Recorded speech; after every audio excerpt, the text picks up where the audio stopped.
बहुत ही मार्मिक प्रश्न है भैया भरत चरित्र। सारी लीलाएं आप सब परिचित हैं। अब दशरथ जी का प्राणांत होता है। राम राम कही राम कही, राम राम कही राम, तन परिहर रघुवर विरह, राम गयो सुरधाम। तन परिहर रघुवर विरह, राम गयो सुरधाम। दशरथ जी का सारी लीला के बाद प्राणायाम हो जाने के बाद भरत भैया को सूचना प्राप्त होती है गुरु जी के आदेशानुसार।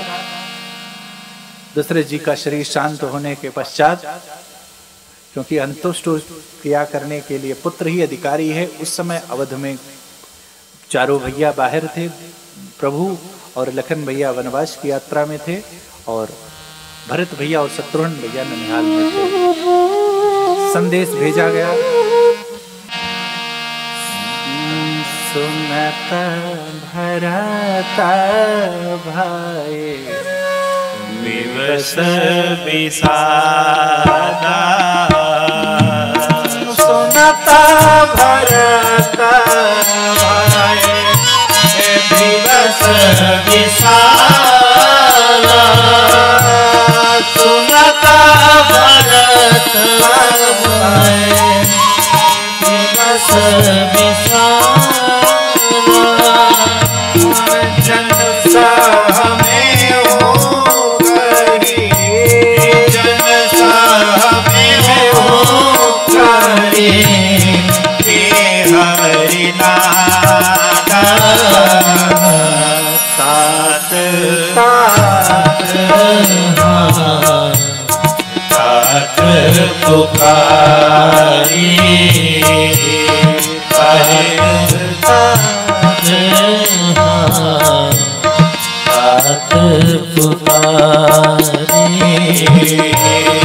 परे भूमि तल व्याकुल भारी, परे भूमि तल व्याकुल भारी, चलता न देखन पाया हूँ तो, चलत न देखन पाया हूँ तो, चलत न देखन पाया हूँ तो, तात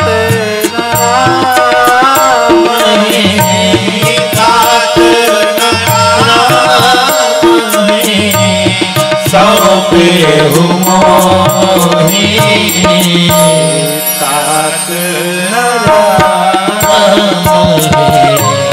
सौंपे हूँ मोहि, तात सौंपे हूँ मोहि। मेरे भरत भैया है। सुनता भरत भय विवश विषादा, जन सहमे हो करी, के हरि नादा, तात तात पुकारी, परे भूमि तल व्याकुल भारी, चलत न देखन चलत देखन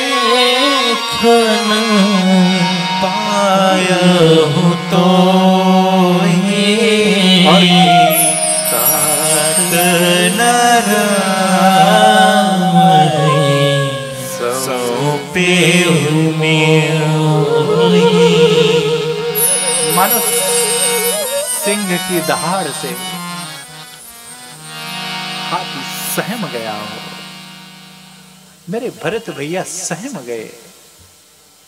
भैया जीवन में पिता वटवृक्ष के समान होता है। जिस प्रकार जगत में कितना भी ताप क्यों ना हो, लेकिन जब पिता के शरण में बैठ जाने के बाद भैया जगत के सारे ताप का संताप कर देता है, क्योंकि पिता भैया पिता। और हे भरत भैया बेहबल हो गए कि हे प्रभु, मैं अंत समय भी अपने पिता का दर्शन नहीं कर पाया। मैं कितना अभागा हूं। और भैया पिता के बाद कोई है तो बड़ा भाई है। पिता ही भवति ज्येष्ठो धर्म मारिष्टि जानता। पिता ही भवति स ज्येष्ठो धर्म मारिष्टि जान। पिता के बाद कौन भाई जो धर्म के मार्ग को जानता हो और पिता के समान ही बड़ा भाई है। और मेरे भरत भैया कह रहे हैं कि हे मां, हे प्रभु, हे अंत समय जब पिताजी का दर्शन नहीं कर पाया तो बताओ मेरे भैया कहां हैं? और उन्होंने राम मेरे भैया के हाथ में, अपने भैया जी के हाथ में मेरा हाथ क्यों नहीं दिया? मेरे भ्राता कहां हैं? क्योंकि अब वही हमारे पिता हैं, क्योंकि वो धर्म मार्ग को जानने वाले हैं। मेरा कल्याण उनके चरण पकड़ने में मात्र में है। उनके चरण में ही हमारा कल्याण है, उनके चरण शरण में ही हमारा कल्याण है। बहुरिधि धरि उठे समारी, बहुरिधि धरि उठे समारी। अभी तक भरत भैया को धैर्य था, क्योंकि माँ पिता किसी के भी जीवन पर्यंत नहीं रहते। पर भरत जी दुखी हुए, लेकिन अभी भी धैर्य नहीं खोए हैं। भरत जी धीर होकर के उठे। कहाँ पे तुम्हारा हे तुम्हारा अब बात कहाँ पे तुम्हारा हे तुम्हारी बहुरी धीर धरे उठे समारी। कह पियो मरन हे तुम्हारी। कह पियो मरन हे तुम्हारी। माँ बहुत धीर से उठे, धीर होकर अधीर नहीं हुए थे।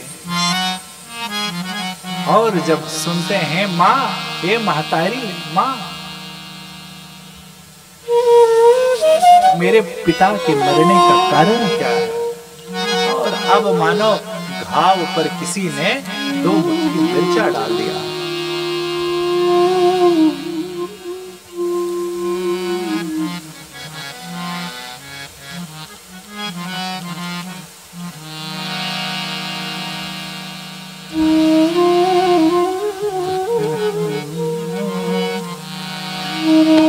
सुन सुत बचन कह कहत कह सुन सुत बचन कहत मरमो पाछी जनो माहुर दे मरम पाछे जनो माहुर दे जाति मते सब आपन करनी जाति मते सब आपन करनी कुटिल कठोर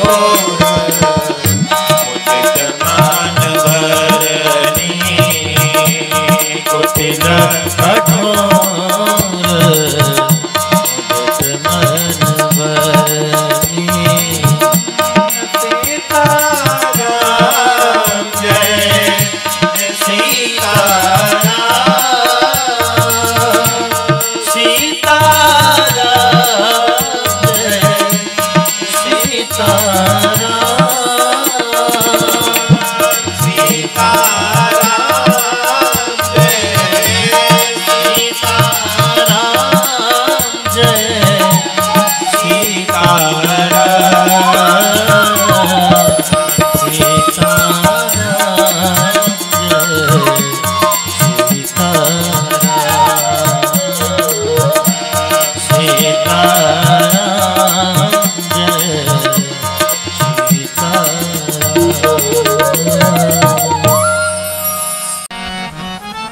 अब भैया भरत ही बिसर्यु पितरु मरण सुनत रावण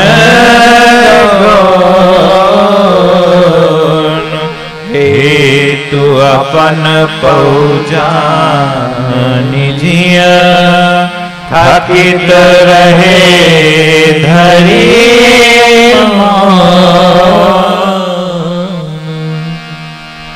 जैसे मानो किसी ने मिर्चा डाल दिया हो घाव पर, बेहबल होकर तड़पड़ाने लगे, गिर गए, विशुद्ध हो गए। जैसे जाना मेरे प्रभु बन चले गए।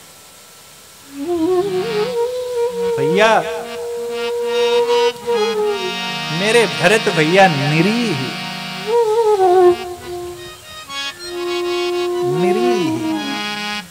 और निरीह अपराध शून्य है,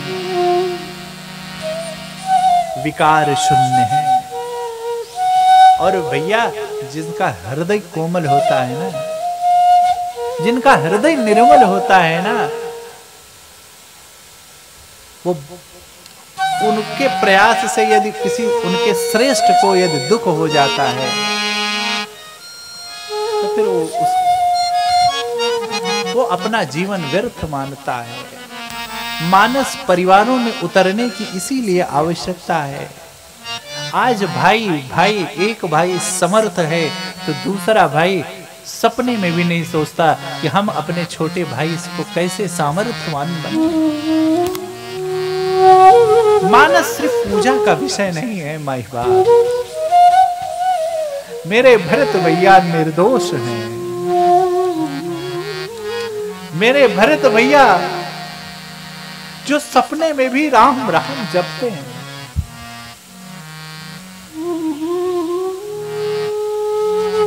इतना बड़ा कारण हो गया, राम के वन गमन के कारक बन गया मैं। तड़पड़ाने लगे, जिस प्रकार जल के बिना मछली तड़पड़ाने लगती, उसी प्रकार मेरे भरत भैया बेहबल हो गए, तड़पड़ाने लगे। भैया चिंतन की दृष्टि से यहां पर थोड़ा सा आपको भरत और कैकेयी जी के मूल अंतरों को समझना पड़ेगा। मेरी कैकेयी जी कोई साधारण नहीं थी मेरी कैकेयी जी योद्धा थी, और ऐसी योद्धा नहीं थी जो घरों में बैठ करके सिर्फ कार्य योजना बनाए। मेरी कैकेयी जी रथ लेकर दशरथ जी के साथ युद्ध क्षेत्र में जाती थी। भरत से ज्यादा राम को स्नेह करती थी। परंतु क्या हुआ? लालच। लालच व्यक्ति की बुद्धि को हर लेता है।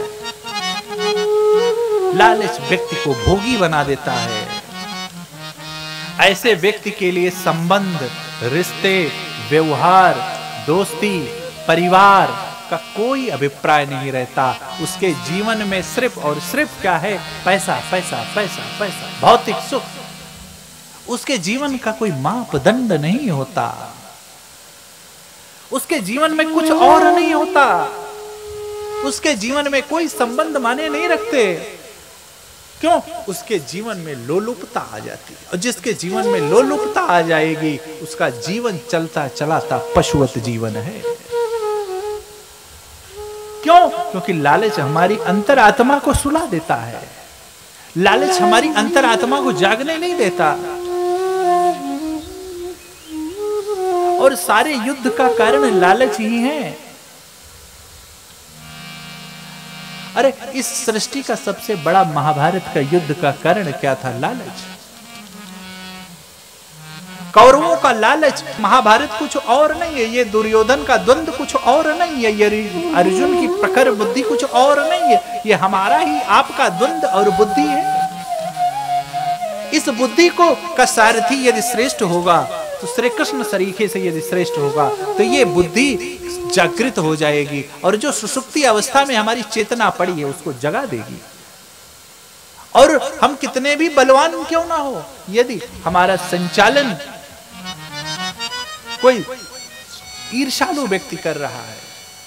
दुर्योधन का संचालन कौन कर रहा था? ईर्ष्या, दंभ, अहंकार ही दुर्योधन है। वही दुर्योधन के रूप में शरीर है और उसी की बुद्धि द्वंद्व में है। वही दुर्योधन है जिसका संचालन ईर्ष्या, दंभ, अहंकार मई से हो रहा है। और इस सृष्टि का सबसे बड़ा युद्ध का कारण कुछ और नहीं हुआ, लालच। भगवान स्वयं दूत बनकर गए थे। 5 गांव की बात थी क्या? लेकिन द्वंद्व कभी आपको सहज होने ही नहीं देता। द्वंद्व आपको सुख में रहने ही नहीं देता। क्यों? क्योंकि अंतर आत्मा का स्वभाव है शांति, और द्वंद्व सबसे पहले आपकी अंतर आत्मा को सुला देता है, आपके जीवन में उचाट पैदा कर देता है, आपको सर्वत्र भौतिक सुखों का चिंतन होने लगता है।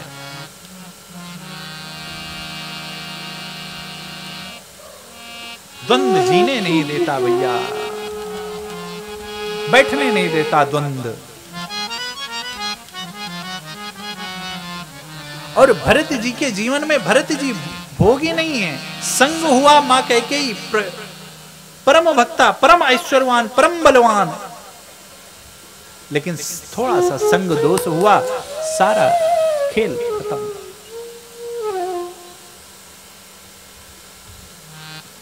क्यों? भोग प्रधान। निकृष्ट व्यक्ति के जीवन में भोग प्रधान होता है, और श्रेष्ठ व्यक्ति के जीवन में त्याग प्रधान होता है। श्रेष्ठता और निकृष्टता व्यक्ति की यही पहचान है। सुंदर मुख, गाड़ी और हैंडसम बाल और आपकी तथाकथित ब्यूटी पार्लर की महिमा नहीं है आपकी पहचान।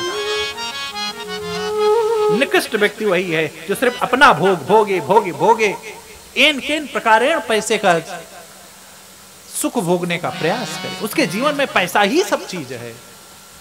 और श्रेष्ठ व्यक्ति के जीवन में भैया करुणा, दया, परोपकार, क्षमा, शील, ज्ञान, बस यही पहचान है।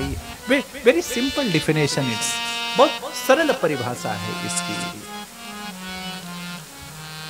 इसके लिए कहीं आप तीर्थों में जाएं, अच्छा है, खूब भजन करें, परंतु आपका भाव भजनमय हो, आपके हृदय में भाव हो।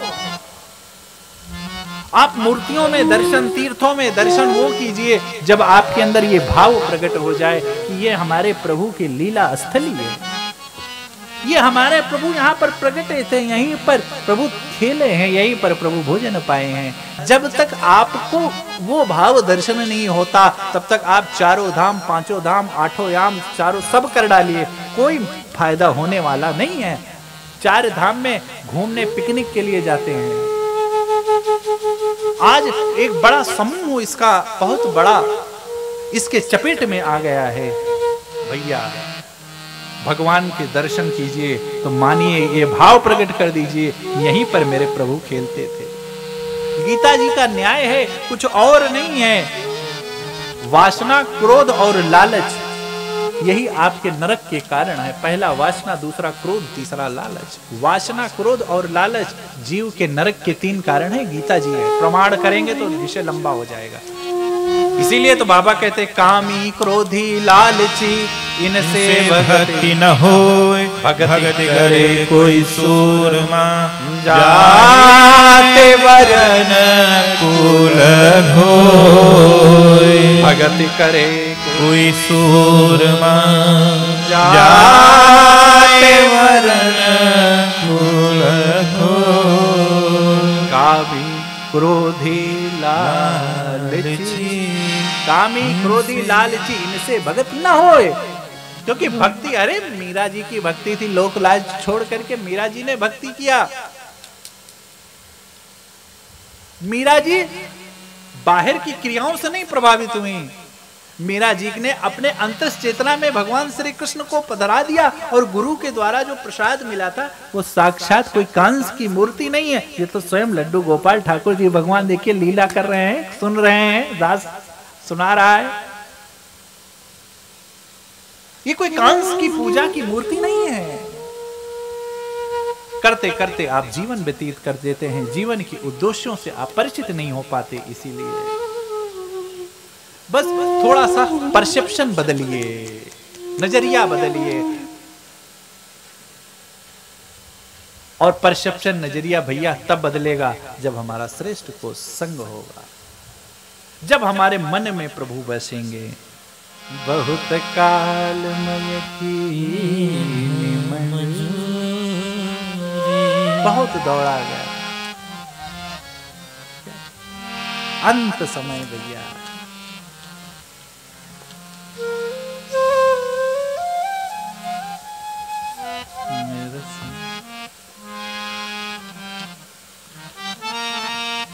भरत जी सहम गए, स्तब्ध रह गए।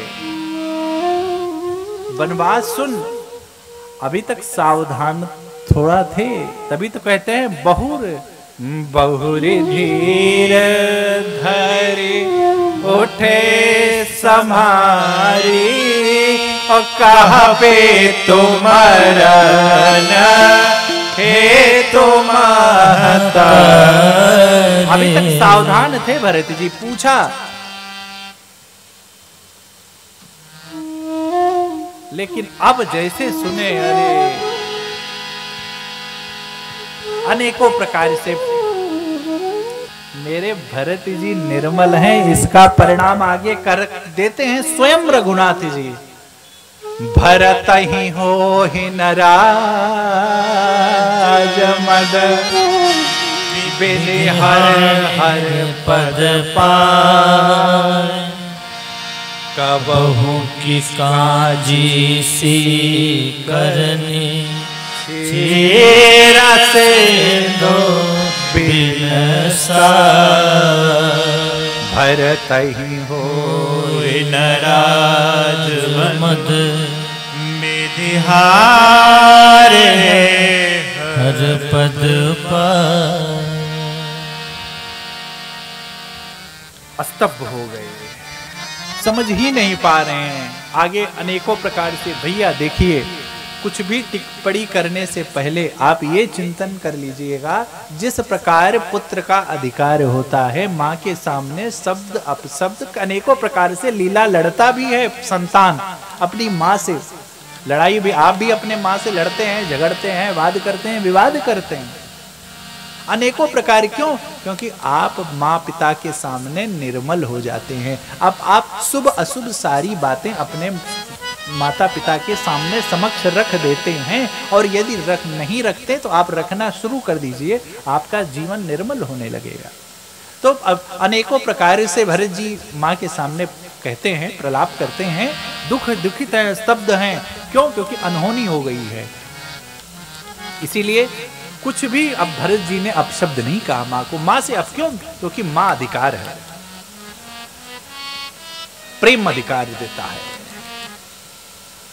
और भैया भरत जी निर्मल हैं, इसलिए मेरे बाबा को भी जो निर्मल होता है वही आत्मग्लानि कर सकता है। सबके बस की बात नहीं आत्मग्लानि कर लेना, पश्चाताप सब कोई नहीं कर सकता। और मेरे बाबा को भी इससे उचित स्थान मिला ही नहीं। क्यों? क्योंकि भरत जी भैया जैसा निर्मल कोई मिला ही नहीं।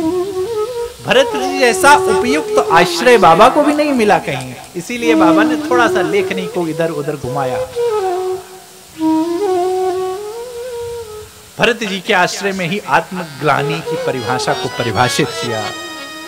हम कितना भी दुख क्यों ना हो जाएं, लेकिन अब कितना भी हम अपनी माँ से थोड़ा मीठी खट्टी मीठी बातें क्यों ना करने, परंतु दूसरे दिन ऑफिस कार्यालय स्कूल जाते समय माँ को प्रणाम कर कर ही जाते हैं। माँ प्रणाम, पिता प्रणाम। क्यों? क्योंकि यही श्रेष्ठ व्यवहार शास्त्र है।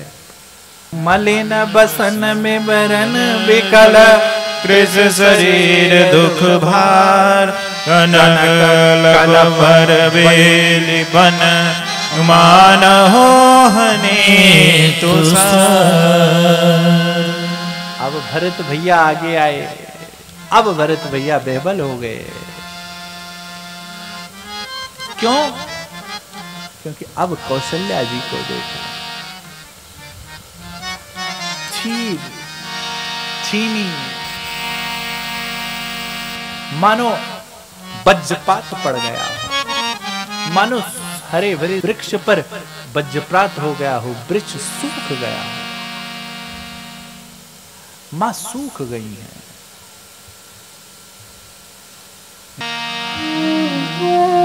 भरता ही देखी माँ तो ठिठाई, भरत ही देखी माँ तो ठिठाई। मोर चितयावनी बड़ी झहियाई,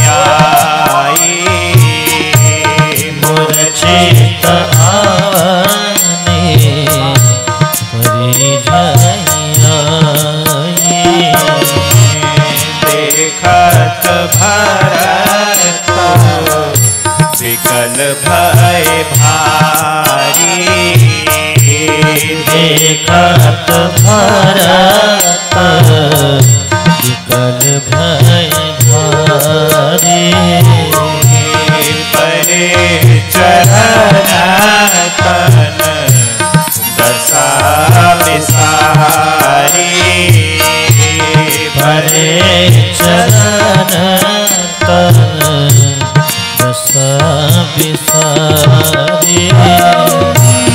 आतो तात का देहि धनामी,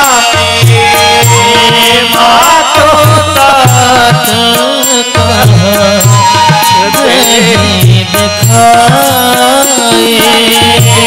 कहसिया राम, कहसिया राम, लखन दो भाई। कहसिया राम, लखन दो भाई। कहसिया राम, लखन दो भाई।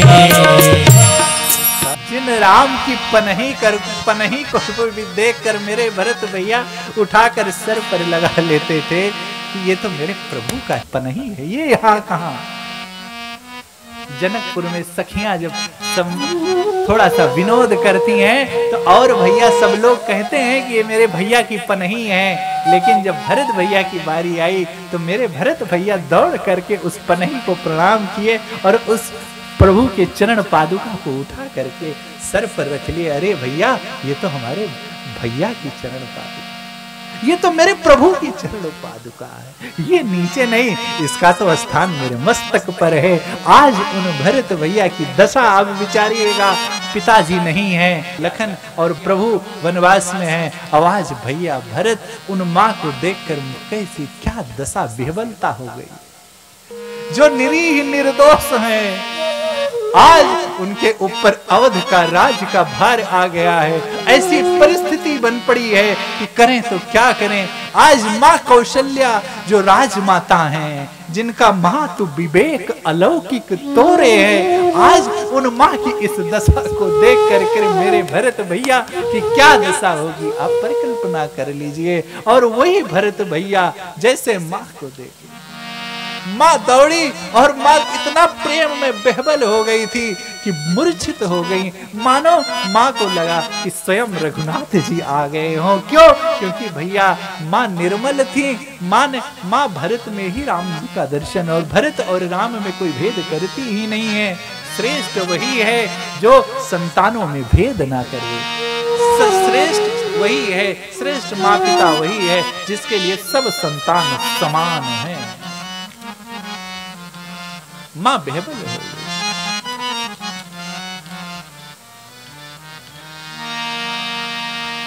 देखत भरता बिकल भय भारी, देखत भरत बिकल भय भारी,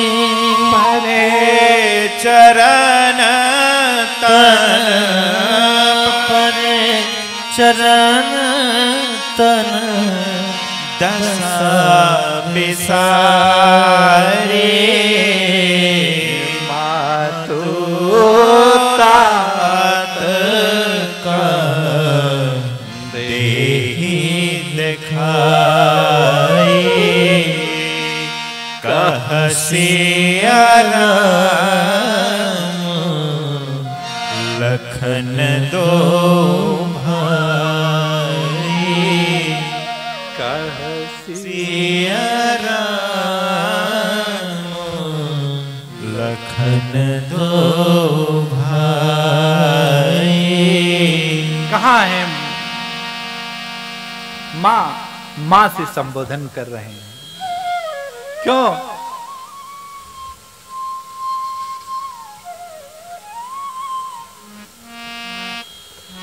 मेरे भरत भैया माँ कैकेयी को प्रणाम क्यों? क्योंकि माँ कैकेयी की लालच ने इतना माँ की बुद्धि हर लिया था कि मातृ वात्सलता भी माँ भूल गई।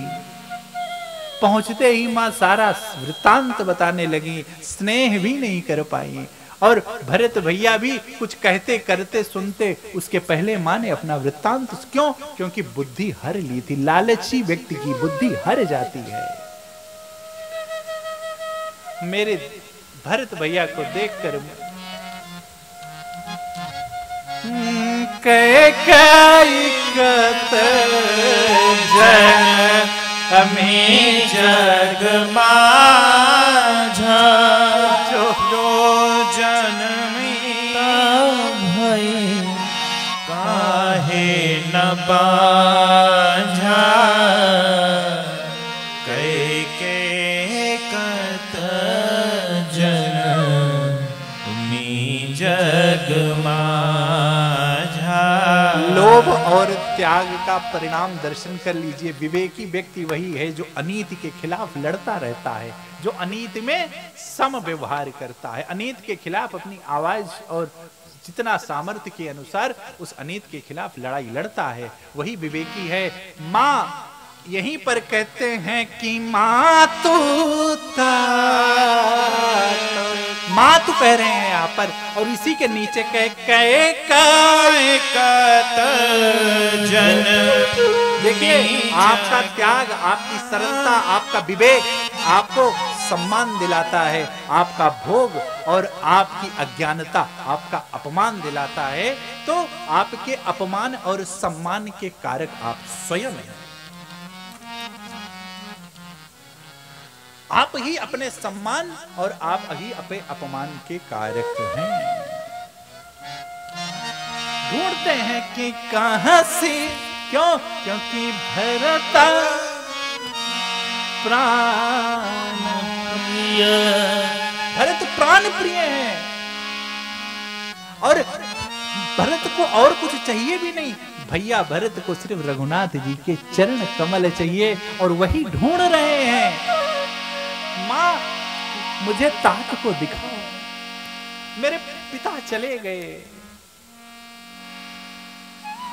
और मेरी मां, भैया मां तो भरत के वचन मृदु सुन पुने उठे संभार, लगाए उर लोचन मोचती बार। क्यों? कि मां तू विवेक अलौकिक तोरे, मां तू अलौकिक। तो कहते हैं कथा से क्या मिलेगा? मां तू विवेक, यही मिलेगा भैया। अलौकिक तोरे बहु न मिटाई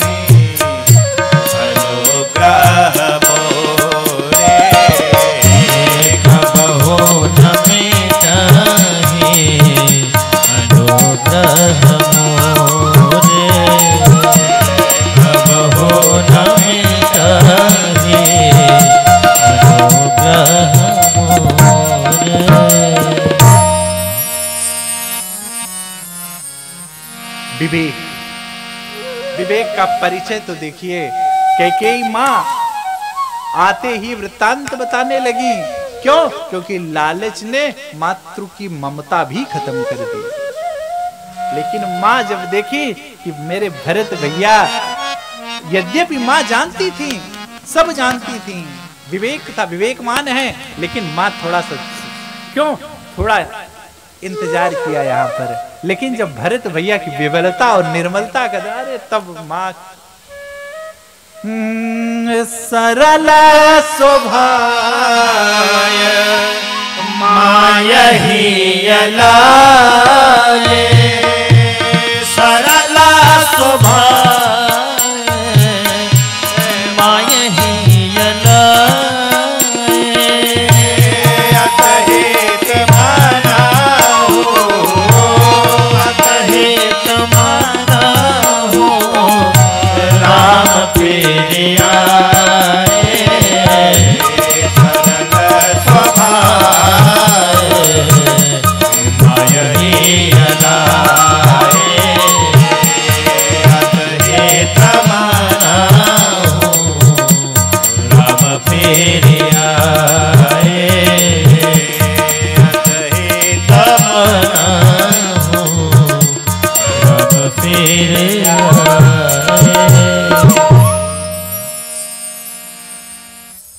भैया वही विवेकी है जो राष्ट्र के प्रति, धर्म के प्रति सजग रहे। वही विवेकी है जो ऐश्वर्यवान होने के बाद भी जोश में होश न खोए। ऐसे विवेकी लोग काल के चाल को भी परिवर्तित कर देते हैं। ऐसे लोगों का जीवन ही प्रेरक इतिहास बनता है। ऐसे लोगों का जीवन ही प्रेरक इतिहास बनता है, अन्यथा करोड़ों संख्यों में आते कीड़े की भांत मरते जाते रहते हैं। इतिहास में यदि इतिहास के पन्नों में यदि कुछ दर्ज कराना है तो आप विवेक, अपने विवेक को जगाइए और श्रेष्ठ पुरुषार्थ करने का प्रयास नहीं कीजिए। और मां सरल स्वभाव है। क्यों? क्योंकि संस्कार था। वही मां, कौन मां? वही माँ श्रेष्ठ है, प्रमाण है। सुमित्रा जी देती हैं, राम विमुख से हित जानी, राम विमुख सुत ते हित जानी, राम विमुख सुत ते हित जानी, सरल सुभाय मायहि अलाए, अतहित माना हो राम फिरिया, सरल स्वभाव। क्यों ना है माँ? क्योंकि भैया राम की माँ है, भगवान को उदर में रखा है, कोई साधारण माँ नहीं है। और राम को उदर में रखने वाली माँ कोई साधारण माँ हो भी कैसे सकती है? क्यों? क्योंकि राम कौन? जो कर्तव्य बोध का जिसको ज्ञान हो गया हो वही राम है। राम की परिभाषा कुछ और नहीं है। राम कौन? जिसको कर्तव्य बोध का ज्ञान हो गया हो वही राम है। और उन राम की मां का स्वभाव सरल हो, इसमें कोई बहुत बड़ी बात नहीं है। देखी स्वभाव कहत सबको, देखी स्वभाव कहत सबको, राम मातो अस, राम मातो अस काहे न हो,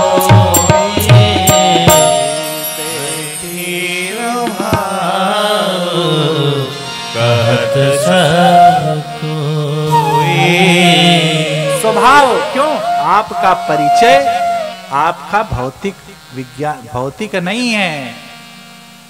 आपका परिचय कुछ और नहीं है, आपका परिचय आपका स्वभाव है।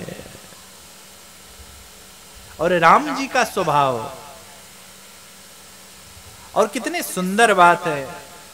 माँ कहा करते हैं कि माता भरत गोद बैठा रे, माता भरत गोद बैठा रे, आंसू पोंछी मृदु बचन उचारे, आंसू पोंछी मृदु बचन उचारे। क्यों? क्योंकि विवेकी हैं। विवेकी व्यक्ति का ज्ञान होता है। क्यों? परिस्थिति के अनुसार वो आचरण करता है। माँ ने देखा कि भैया भरत बेहबल है, और भरत भैया को यदि आश्रय नहीं मिला तो भरत भैया के प्राण निकल जाएंगे। माँ कौशल्या में और माँ कैकेयी में सिर्फ इतना ही अंतर है कि भरत भैया के मुखाग, क्यों, फेशियल एक्सप्रेशन जिसे कहते हैं, मुख को माँ नहीं पढ़ पाई। माँ कैकेयी जी बोलती चली गई और माँ कौशल्या जी तुरंत समझ गई कि अब यदि भरत भैया को यदि हम प्रेम क्या कहें तो शरणागत ना मिली तो भरत भैया के प्राण निकल जाएंगे। और माँ ने क्या किया? भरत भैया को शरणागति दे दी। क्यों? क्योंकि माँ कोई सरल स्वभाव,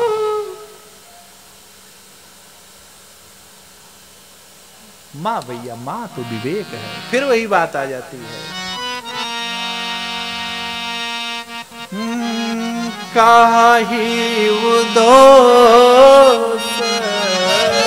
काही दोष देहु जनिता, भामोहि सब विधि काम विधाता।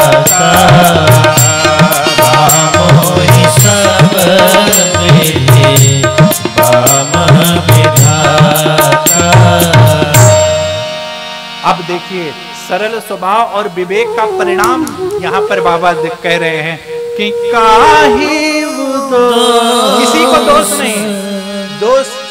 दो दोष यहाँ पर दर्शाए हैं। पहला, भरत भैया ग्लानी में है कि ये भरत भैया की ग्लानी क्या है कि भैया राम जी का वनवास और पिताजी के मरण का कारण मैं हूं। माँ का विवेक कहती हैं कि काहे दोष देहु जनिता मोहि सब विधि बाम विधाता। प्रभु जैसा कर्म है कर्म फल का कारक है, किसी को दोष नहीं। अभिप्राय सरल स्वभाव का परिणाम आ रहा है। यहाँ पर प्रमाण और परिणाम दोनों क्या आ रहा है कि माँ न कैकेयी जी को दोष दे रही हैं, ना भैया भरत जी को दोष दे रही हैं। कोई दुख का कारण नहीं है। वास्तव में आगे लक्ष्मण गीता में भगवान कहते हैं कि काहू न को सुख दुख करदाता निज कृत कर्म निज कृत कर्म भोग सब निभाता। को सुख श्रेष्ठ कर्मों का फल श्रेष्ठ और निकृष्ट कर्मों का फल निकृष्ट। भगवान कहते हैं ना कर्मण्येवाधिकारस्ते, आप कर्म के समय स्वतंत्र हैं, फल के समय परितंत्र हैं। आप फल में आपका कोई चलने वाला नहीं है।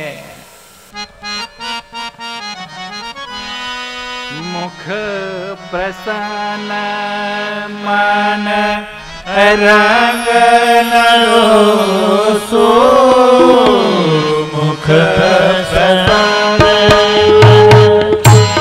रंग नरोसु, सब कर विधि कर पर तो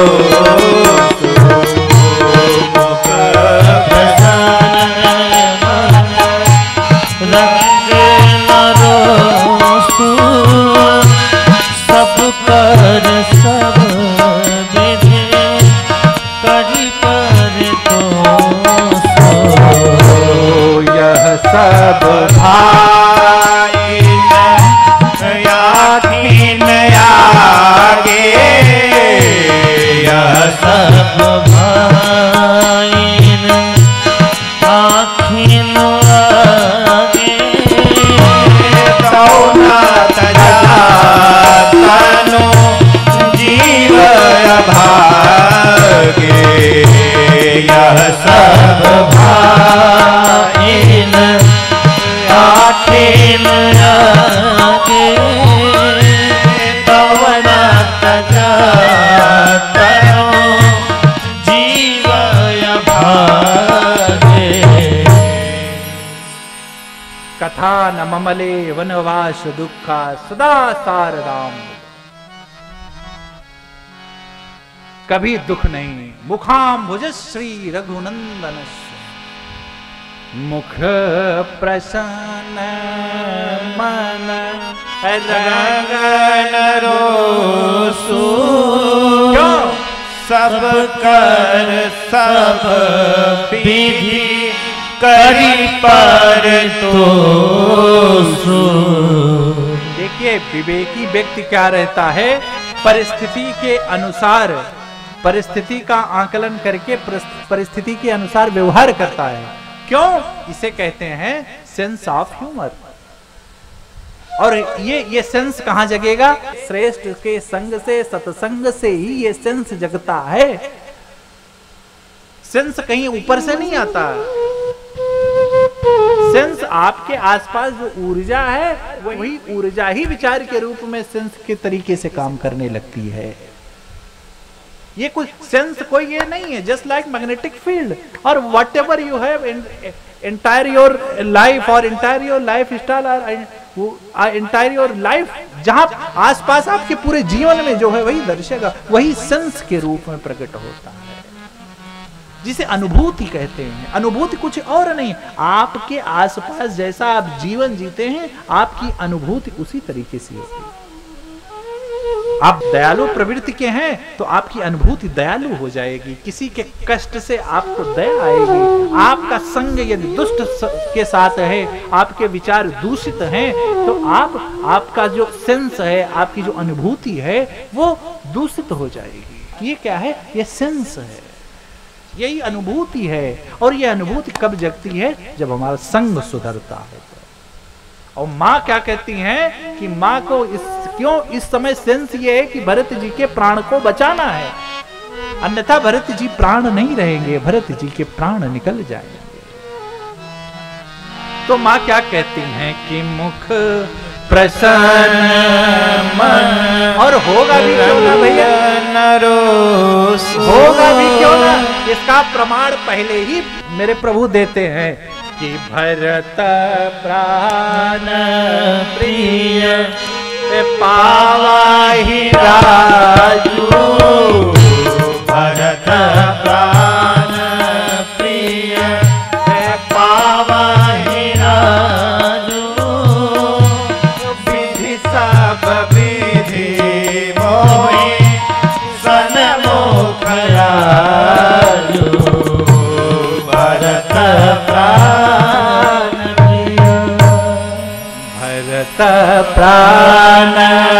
प्रिय, मेरे प्राणों से प्रिय है भरत। और आज वो राज पाएंगे, मेरे लिए तो विधाता ने सबविध सुलभ, सबविध सुख का कारक बना दिया, कारण बना दिया। आज मेरे सन्मुख तो स्वयं मानो सुख स्वरूप ले लिया हो, प्रसन्नता स्वरूप ले ली हो। इसीलिए माँ यहाँ प्रमाण देती हैं कि मुख प्रसन्न मन रंग नरोसु, मुख प्रसन्न मन रंग नरोसु, सब कर सब विधि करि परितोषु,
और क्यों ना आए मुखाम्बुज श्री रघुनंदन,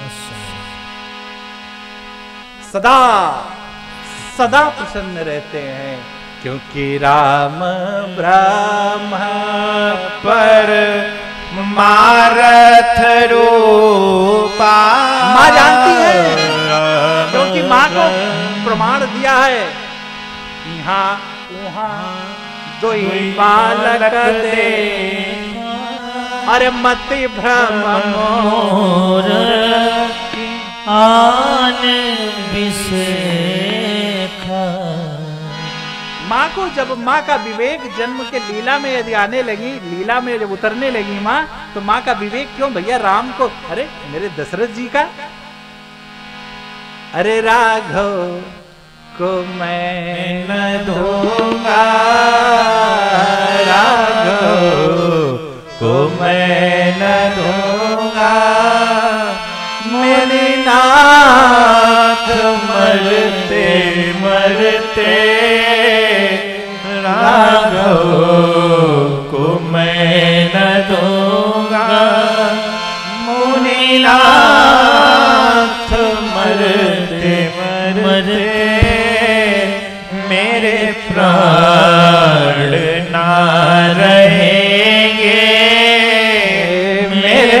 प्राण ना रहेंगे, यह दान करते करते राघव को मैं न दूंगा।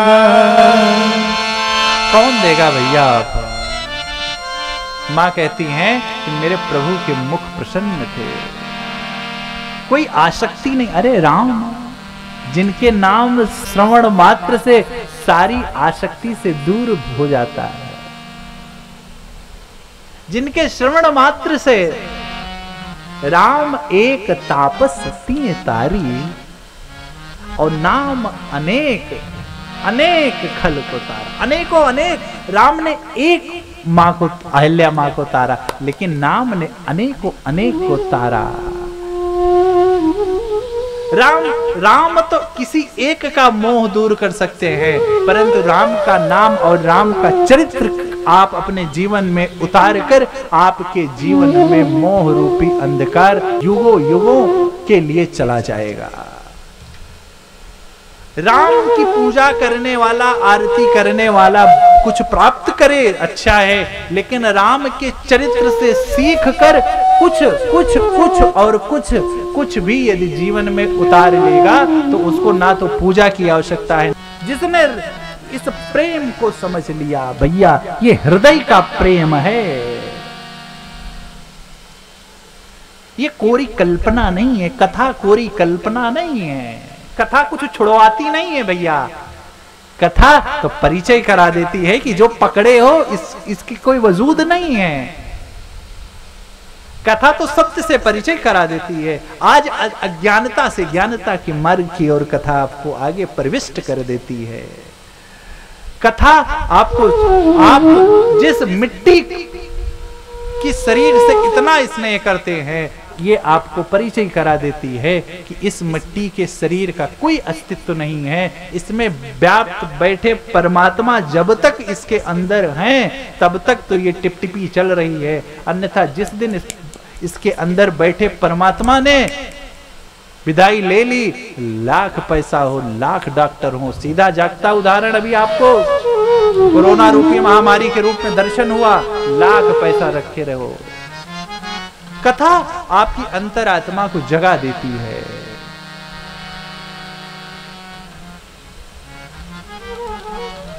मां की विवेकता का दर्शन कीजिए, मानो भरत जी के प्राण के आधार हो रहे हैं मां के ये सुमधुर वचन। आपकी क्रिया किसी के जीवन आधार बन जाए, आपके जीवन लेने का उद्देश्य सफल हो जाएगा। यदि आपका प्रयास किसी के जीवन यापन के उपयोगी नहीं हो रहा है तो लाख अकाउंट में रखे रहिए। जिस प्रकार आप नहीं भोग पा रहे हैं, आपका बच्चा उसको उसी तरीके से क्या करेगा। ना आप लेकर के आए थे, ना वो लेकर के आया है, ना कोई लाया था, ना कोई लाया है और ना कोई ला रहा है। सब भैया प्रारब्ध का खेल है, सब साधन के साथ ही साधना। ना कुछ छोड़ना है, ना कुछ पकड़ना है, बस भैया आसक्ति रहित कर्म करना है।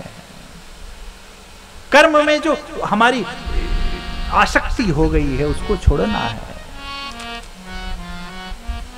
अग जग में सब में राम का दर्शन करना है, सब में। मां कहती हैं कि यह सब इन आखिन आगे तो ना तजा तनु जीव अभागे। यह सब क्यों? क्योंकि मां को अभी प्राण नहीं त्यागना, मां को अभी और देखना है। क्या देखना है? कि जिन भरत भैया से इतना स्नेह लाड प्यार कर रही हैं, उन भरत भैया भी जूट की जटा बनाकर नंदीग्राम में 14 वर्ष वनवास करेंगे। इसीलिए मां, क्यों? मां प्रभु व्यवस्था करते हैं। आपको लगता है हम प्रभु की व्यवस्था में सिर्फ सहायक हैं, निमित्त मात्र हैं, हमको लगता है कि हम कर रहे हैं, परंतु प्रभु ने सारी व्यवस्था पहले से की थी। मां को अलौकिक विवेक दिया था, इसीलिए। और बाप जी ने क्या मांगा था? सुत विषयी तव पद रक्त एव। और कोई मुझे जन बड़ मूड़ कहे जन को, कोई कुछ मुझे कुछ भी कहे, बड़ा मूड़ कहे। क्यों? क्योंकि भगवान जानते थे कि आगे पूरी लीला विस्तार करनी है और पुत्र मोह इतना प्रगाढ़ हो जाएगा कि हमारी लीला में बाधक बनेगा। सीता राम राम राम सीता राम राम राम सीता राम राम राम सीता राम राम राम सीता राम राम राम सीता राम राम राम सीता राम राम राम सीता राम राम राम।